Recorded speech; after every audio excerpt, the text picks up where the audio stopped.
Ons het moeite gedoen om hierheen te kom, om die afspraak na te kom, en kom ons stel onsself oop vir die werking van die Heilige Gees, dat hy die woord vir ons sal oopbreek, dat hy die woord vir ons verstaanbaar sal maak, dat hy vanoggend, dalk het hy net vanoggend met jou 'n baie besonderse afspraak, sodat dit jou lewe kan verander.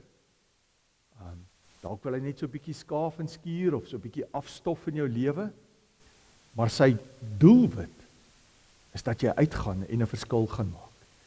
En daarvoor moet ons toegerus word deur die woord van die Here. Maar kom ons sit so en dan sluit ons eers die oë. En ek gaan vir jou eers geleentheid gee om te sê, Here, hier is ek. Kom praat met my asseblief.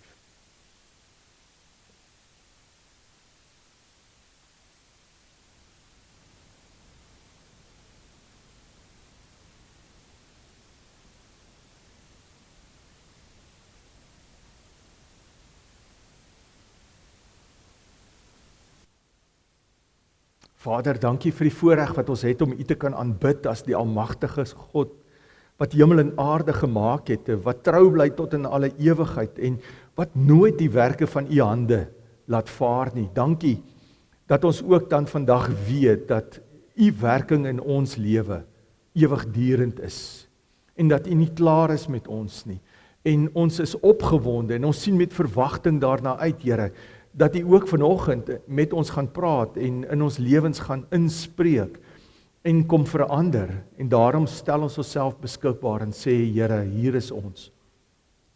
Kom werk in ons. Kom werk deur ons. Maak ons 'n instrument van U op hierdie aarde. Maak vir ons 'n instrument hier in Lydenburg. Maak vir ons 'n instrument hier in Suid-Afrika, of waar ons ook al oor die wêreld heen beweeg. Vader, kom praat vanoggend. Ons luister. In Jesus naam bid ons dit. Amen. Nou, jy het seker ook al gehoor die woord wat baie keer genoem word, en die eerste woorde wat Jesus Christus gebruik het, was die woord die koninkryk van God. Hy het dit baie gebruik, inteendeel sy heel eerste preek, toe hy sy eerste preek, toe sê hy vir die mense, bekeer julle want die koninkryk van God het naby gekom. En as ons kyk deur Jesus se hele bediening, dan praat hy oor hierdie koninkryk van God. En hy hou aan praat daaroor. As Matteus daaroor praat, dan sê Matteus, ons praat oor die koninkryk van die hemel. So dis dieselfde begrip, koninkryk van God, koninkryk van die hemel. So my vraag aan jou vanoggend is, weet jy, as iemand vir jou sou vra, wat is die koninkryk van God? En hoekom is die koninkryk van God dan so belangrik? Wat sou jy vir so 'n persoon antwoord? So miskien moet ek jou gou 'n tydjie gee, dat jy net by jouself kan dink, wat is die koninkryk van God? Nou goed, dalk het jy nou jou eie definisie saamgestel, of dalk sê jy, hoorie, maar ek is nie 100% seker daaroor nie, maar ek is gereed om te luister oor wat is belangrik vir die koninkryk van God. Nou, die koninkryk van God kan eintlik vergelyk word met 'n ekosisteem. Nou vat ek jou lank terug, dalk na jou skool daartoe, maar 'n ekosisteem is 'n belangrike sisteem in die samelewing, in die wêreld waarin ons beweeg, waar organismes afhanklik is van hulle omgewing, hulle is afhanklik van mekaar. Nou 'n ekosisteem kan 'n mens nie sê, nie sommer duidelik sien, hierdie is 'n ekosisteem of iets nie. En dis presies dieselfde met die koninkryk van God. Die koninkryk van God is nie sigbaar nie. Die koninkryk van God het nie GPS-koördinate nie. Die koninkryk van God kan nie met grense of met heininge afgekordon word nie. Ek en jy maak die koninkryk sigbaar daar waar ons beweeg. Ek en jy bring God se teenwoordigheid in die lewe, en as ek en jy God se teenwoordigheid in die lewe inbring, daar waar ek en jy beweeg, dan maak ek en jy die koninkryk van God sigbaar. Daar waar God se heerskappy na vore kom, dis waar ek en jy die koninkryk van God sigbaar maak. So die koninkryk van God is sigbaar in die mate waarin gelowiges, waarin ek en jy dit sigbaar maak, in die manier hoe ons optree, in die manier hoe ons praat ook. Hoe word ek deel van hierdie koninkryk van God? Dood eenvoudig, die dag toe jou lewe vir die Here gegee het, en jy tot bekering gekom het, en jy weergebore is, want onthou, wedergeboorte is om vanuit God gebore te word, die dag toe jy wedergebore is, en God jou kom verander het, en soos die woord vir ons sê, vir jou nuwe lewe kom gee het, toe word jy deel van die koninkryk van God, en die roeping oor my en jou lewe, is dat ek en jy nou hierdie koninkryk dan nou moet uitleef. En die wonder daarvan is, die Here sê vir jou, ek los jou nie nou daar op jou eie dat jy dit moet doen nie, ek help jou ook nou nog om dit te doen. Ek gee vir jou die Heilige Gees, wat jou gaan help, wat jou gaan toerus, sodat jy hierdie koninkryk kan gaan uitleef. Nou, vir die koninkryk, dan kom sê Jesus vir ons, wat belangrik is.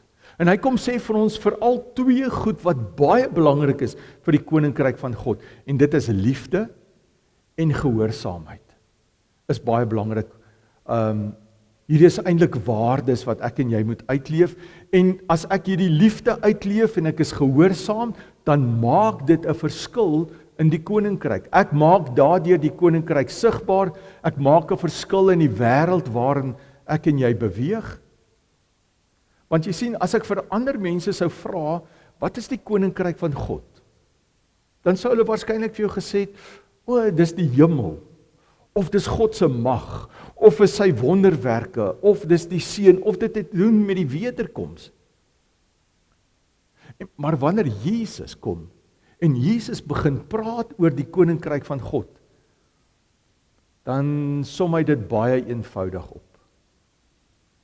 Hy sê in Johannes 13 vers 35, wanneer hy met sy disippels praat, dan sê hy vir hulle, as julle mekaar lief het, sal almal weet dat julle disippels van my is. Baie eenvoudig, sê hy vir hulle, as julle mekaar lief het, sal die wêreld daar buite weet dat julle disippels van my is. So as julle mekaar lief het, sal die koninkryk van God sigbaar word. Jesus sê nie vir hulle daar, wanneer hulle by mekaar is, die wêreld daar buite gaan julle herken aan al hierdie kennis wat julle het nie, of aan die kerklike tradisie nie, of aan julle sukses nie, of aan wonderwerke nie. Hy sê baie eenvoudig, aan die liefde wat julle het, aan die liefde wat jy gaan uitleef, gaan die wêreld weet aan wie jy behoort. Hulle sal julle herken aan julle liefde. Liefde, volgens Jesus, is nie net 'n emosie nie. Dis eintlik die atmosfeer van die koninkryk. Dis die taal van die hemel. Dis die karakter van God. Is liefde. Want in 1 Johannes lees ons dat God is liefde.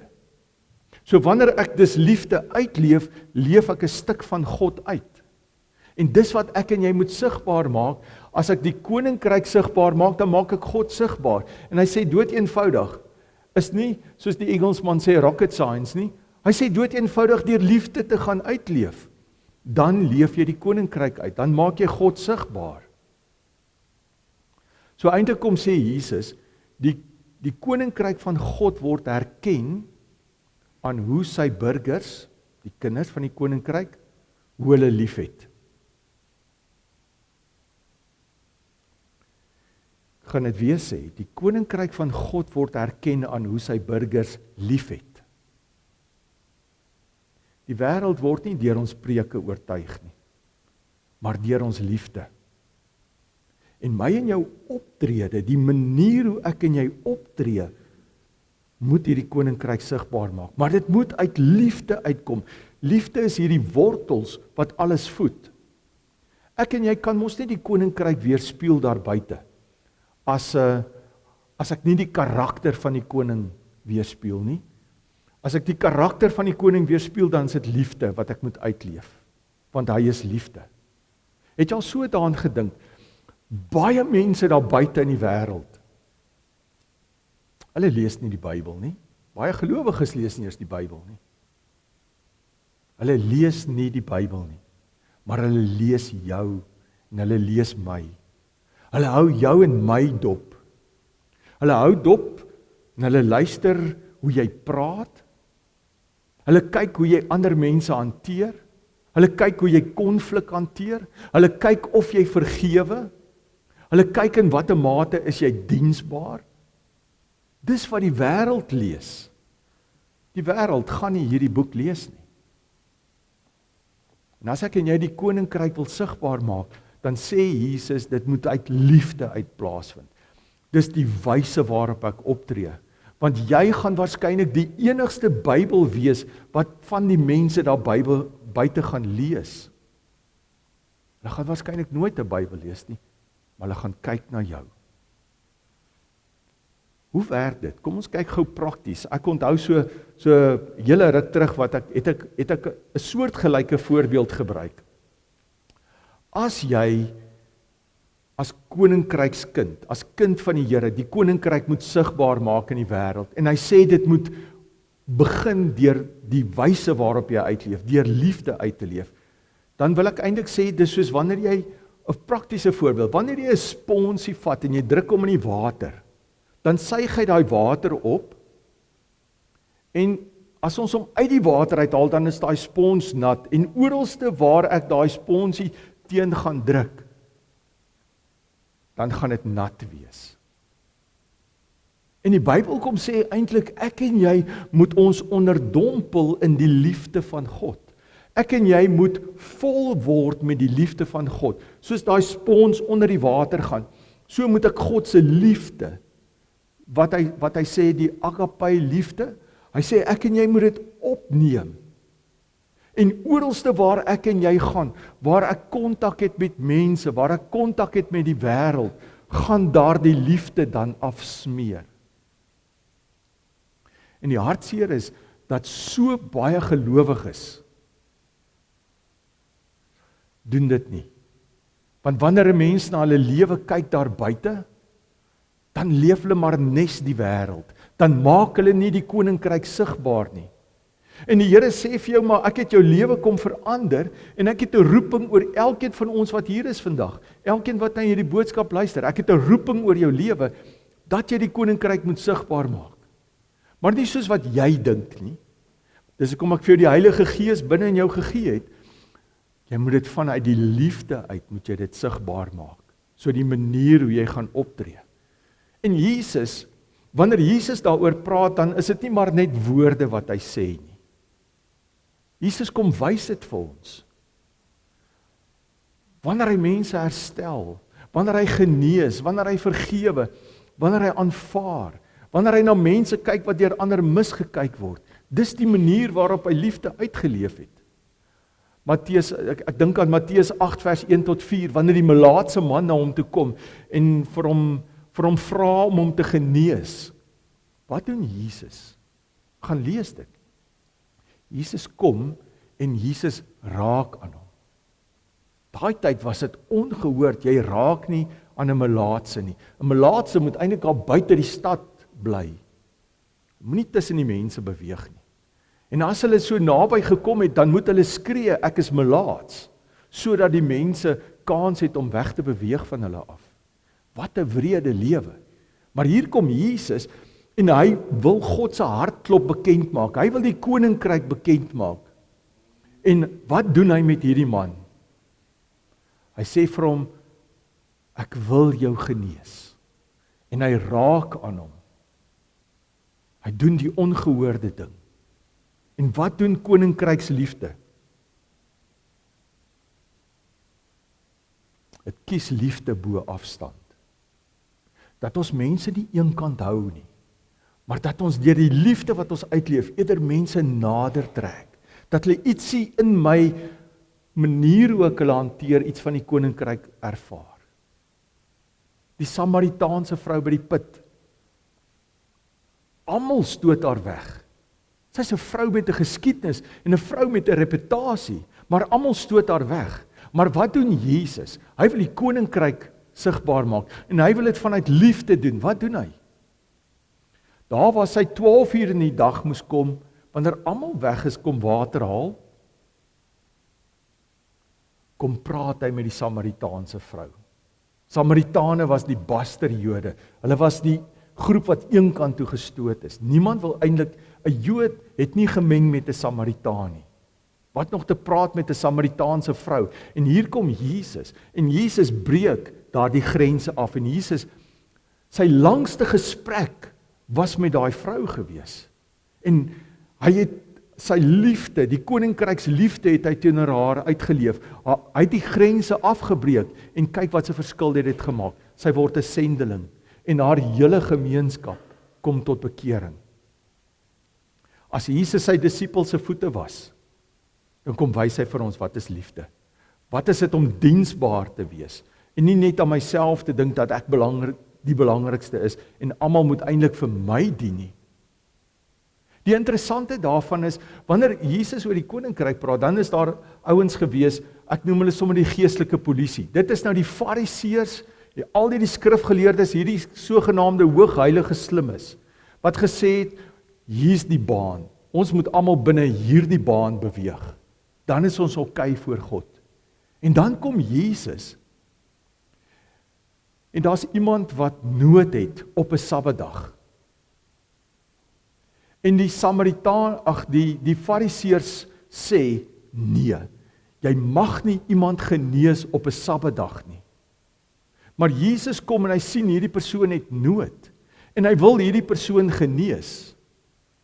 En dan doen hy dit uit liefde uit. Hy kies liefde vir die koninkryk bo godsdiens. Vir die Fariseërs het dit net oor die instandhouding van die godsdiens gegaan. En Jesus kom wys liefde. So wat kom sê Jesus vir ons? Ek en jy moet dieselfde doen. Ek en jy is geroep om te doen soos wat Jesus gedoen het. Om lief te hê soos wat hy lief gehad het. Om te dien soos wat hy gedien het. Om grense af te breek. Om liefde te kies bo godsdiens. Hier in Lydenburg-Suid. Julle kan die wonderlikste stel reëls en regulasies hê, wat almal in plek hou. Maar Jesus kom sê, dis nie waaroor dit gaan nie. Dit gaan oor hoe julle mekaar hanteer. Want julle hier maak die koninkryk van God sigbaar, of julle liefde uitleef teenoor mekaar. En in watter mate leef julle dit uit? Hoe julle mekaar hanteer, die wêreld daar buite leef dit. Want hoor wat sê hy in Galasiërs 5 vers 6, hy sê, wat is van belang? Hy sê, dis geloof, wat deur die liefde tot dade oorgaan. Deur die liefde. Die liefde word die filter van alles. Die liefde word die filter waardeur die koninkryk sigbaar word. En dan kom sê Jesus, maar dit gaan nie net oor liefde nie. Hy sê, daar's nog 'n ander ding wat belangrik is, en hy sê, dis gehoorsaamheid. Want gehoorsaamheid is die uitvloeisel van liefde. Omdat ek God lief het, en sy liefde in my is, daarom is ek gehoorsaam. Ek is nie gehoorsaam om God se guns te kry nie, en sy aanvaarding te kry nie. Hy het reeds sy guns en sy liefde oor my uitgestort. Hy het reeds in genade na my toe uitgereik, en my lewe kom verander. Daarom is ek gehoorsaam. Dit gaan oor 'n liefdesverhouding waarin ek staan met hom, en as ek in 'n liefdesverhouding met hom is, dan wil ek nie hom skade doen nie. Ek wil nie die koninkryk skade doen nie. Ek wil graag doen wat hy vir my sê ek moet doen. Ek wil sy wil doen. Deur gehoorsaam te wees is ek eintlik dis 'n effektiewe instrument in die koninkryk. Deur gehoorsaamheid brei ek ook die koninkryk uit. En God, as jy gaan kyk, van die begin af, van die eerste bladsye van die Bybel af, nadat hy die mens geskep het, eis hy gehoorsaamheid. So vir hom is dit baie belangrik. Vir Adam en Eva, hy eis gehoorsaamheid by hulle. As ons gaan kyk na Abraham, na Moses, dit gaan oor gehoorsaamheid ten einde God se roeping vir klomp mense en vir hulle na vore te laat bring. Die profete, Jesaja, Jeremia, gaan oor gehoorsaamheid aan God se stem. Jona, ons kan sien wat se gevolge as jy nie gehoorsaam is nie, né, aan God se stem nie. Dan beland jy daar tussen die seegrasse daaronder. En 'n groot vis moet jou eintlik weer red. In 1 Samuel 15 is daar 'n baie mooi verhaal van Samuel en koning Saul. En die Here gee vir koning Saul 'n baie spesifieke opdrag, dat hy hierdie nasie moet teen oorlog maak en hulle moet uitwis. Maar Saul besluit op sy eie om dit anders te doen as wat die Here vir hom gesê het. Gaan lees die verhaal in 1 Samuel 15, baie mooi verhaal. En dan kom Samuel daaraan. En hy weet wat was Saul se opdrag, dat hy almal moes vernietig, mens en dier. En dan sê hy vir hom in 1 Samuel 15, Saul, het jy God se opdrag uitgevoer? En Saul sê vir hom, ja, ek het verseker. Dan sê hy vir hom, ek hoor 'n geblær van skape en goed hier in die agtergrond. Ek dog jy was dan gehoorsaam. En dan is die gevolg daarvan, as gevolg van Saul se ongehoorsaamheid, dat hy nie God se opdrag presies uitgevoer het nie, het hy sy koningskap verloor. Het God sy koningskap van hom af weggevat. En dan staan daar ook, om gehoorsaam te wees, is beter as offerhande. Om gehoorsaam aan God te wees, is vir God belangriker, as om 'n stel godsdienstige reëls na te kom. En gehoorsaamheid is ten nouste gekoppel aan liefde vir God.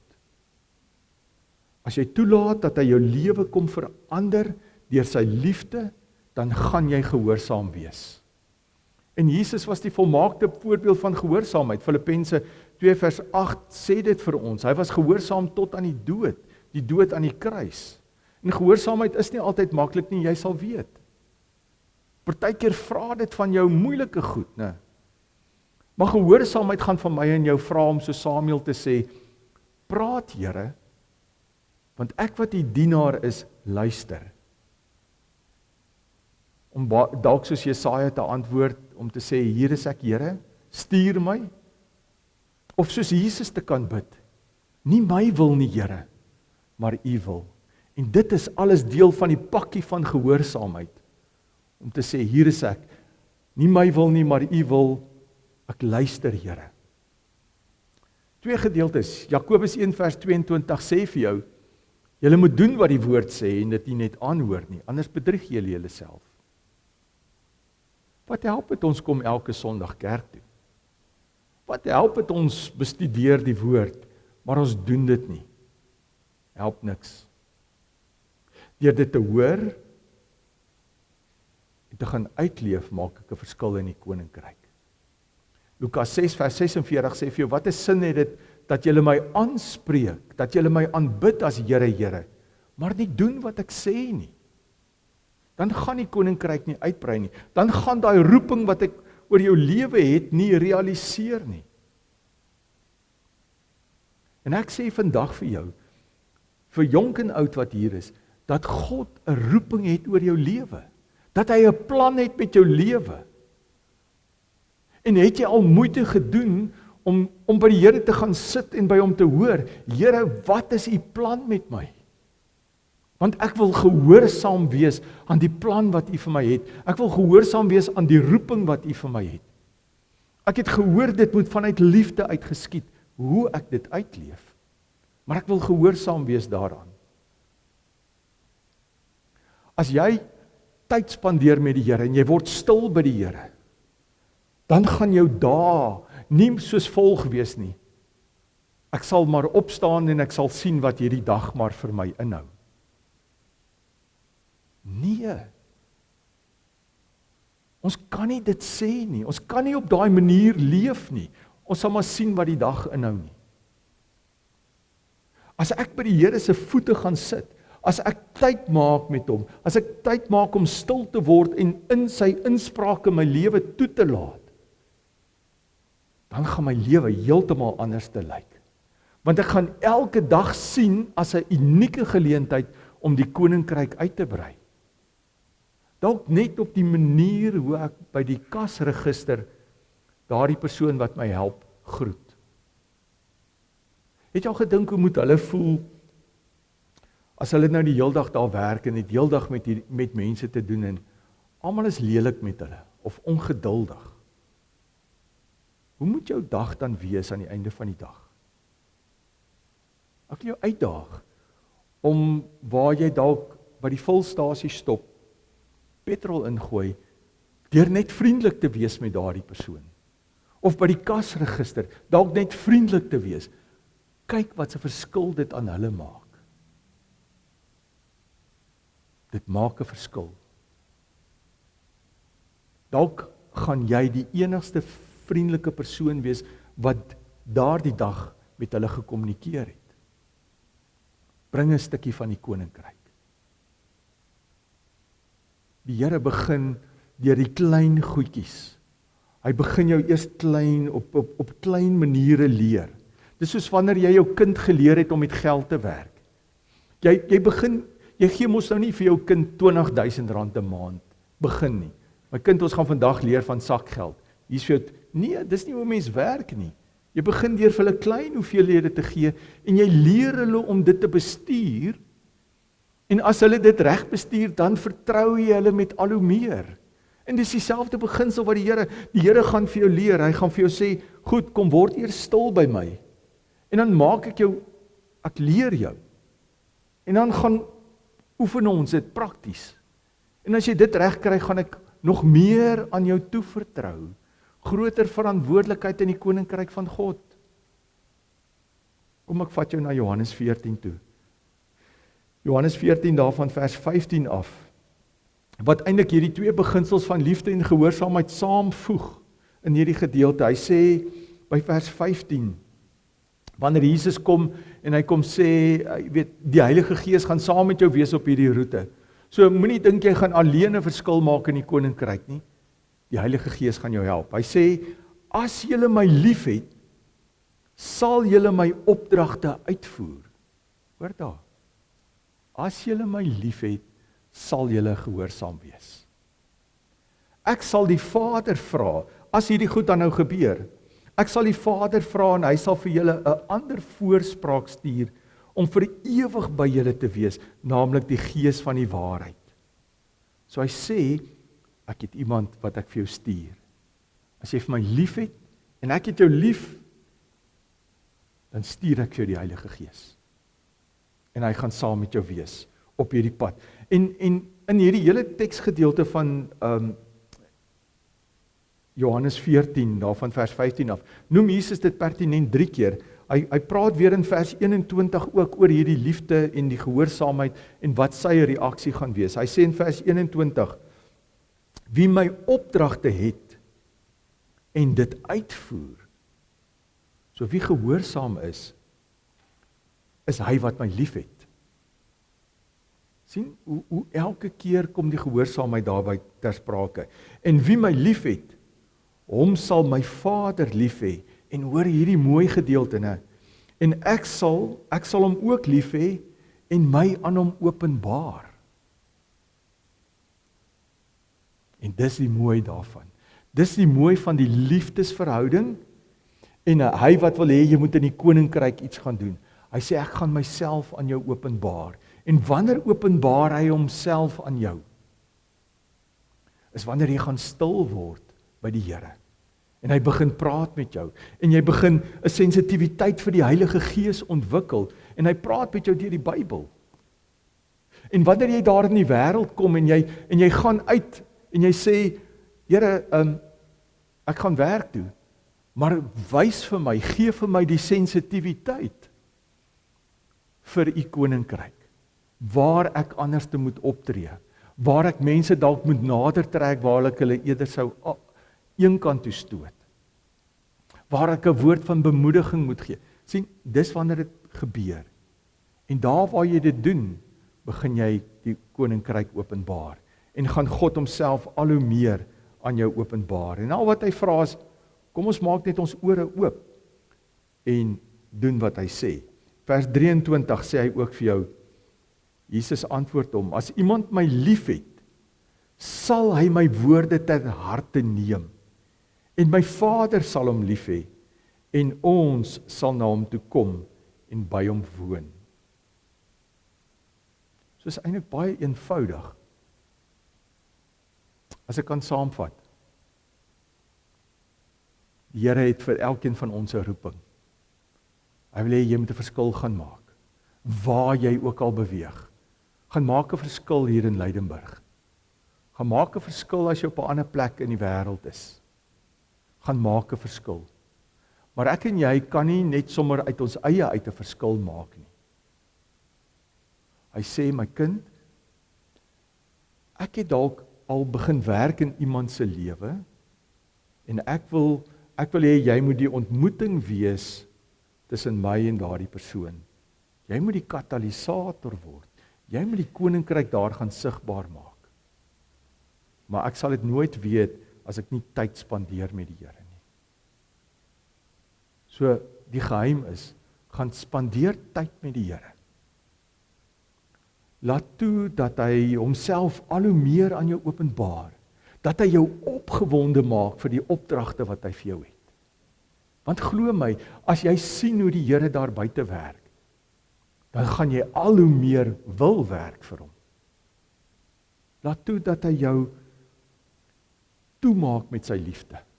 Dat hy jou deurdrenk met sy liefde. En gaan leef daardie liefde in gehoorsaamheid uit. En kyk wat 'n verskil maak dit aan jou, en kyk wat 'n verskil maak dit in die wêreld. Hy wil hê, ons moet die koninkryk sigbaar maak. Kom ons gaan doen dit. Kom ons sluit die oë. Vader, u koninkryk is daar buite. Maar ek weet, Here, dat dit begin by elkeen van ons. Dit begin by die ek. Help ons om maar net weer by u voete te gaan stil sit. U woord te bestudeer, u stem te hoor, toe te laat dat u ons toevou met u liefde. Here, kom leer dit vir ons. Kom openbaar u self aan ons. Maar ons wil gehoorsaam wees. Ons wil nie net woord hoor, maar ons wil woord doen ook. Kom leer ons in die wêreld daar buite. Kom wys vir ons. Heilige Gees, u wat in ons woon, kom rig ons denke en ons voete. Geef ons die woorde wat ons moet spreek teenoor ander mense, sodat u koninkryk sigbaar word. Vader, ek bid vir die gemeente. Ek bid dat u koninkryk hier al hoe meer en meer na vore sal kom. Dat die res van die dorp sal sien vanuit hulle liefde vir mekaar dat u 'n realiteit is. Vader, ek bid ook vir hulle beroepingsproses. Vader, u het al reeds mense voorberei vir dit. En ons vertrou u daarvoor, vir die regte persoon, om hierheen te kom, om u woord hier te kom verkondig, om gemeente saam te bind, om saam met die gemeente pad te stap. Baie dankie, Vader, dat ons u kan vertrou met ons lewens, met ons gesinne, met ons beroepe, met ons lewenspad vorentoe. In Jesus naam bid ons dit. Amen.